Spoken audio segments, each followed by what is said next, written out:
స్థానిక తిలక్ రోడ్డులో వేంచేసి ఉన్న శ్రీ షిరిడి సాయి రామ మందిరంలో గణపతి నవరాత్రి మహోత్సవాలు భక్తి శ్రద్ధలతో ప్రారంభమయ్యాయి. రాజమహేంద్రవరం సిటీ ఎమ్మెల్యే ఆదిరెడ్డి శ్రీనివాస స్వామి వారికి తొలి పూజ కార్యక్రమాలు నిర్వహించారు. బుధవారం ఉదయం 6:30 ఆలయం వద్ద ప్రతిష్ఠించిన గణనాథునికి ఎమ్మెల్యే ఆదిరెడ్డి శ్రీనివాస్ ప్రత్యేక పూజలు నిర్వహించారు.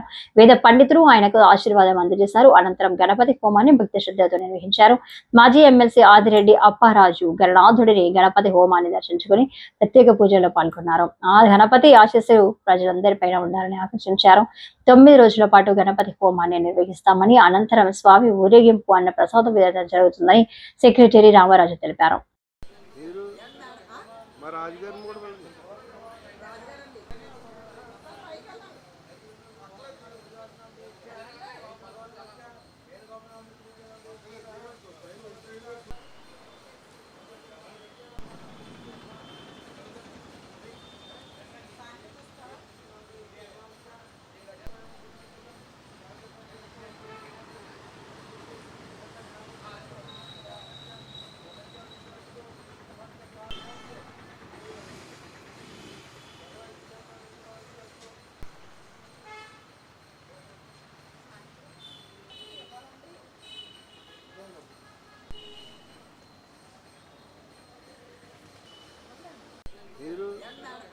మా రాజుగారిని కూడా వెళ్ళండి.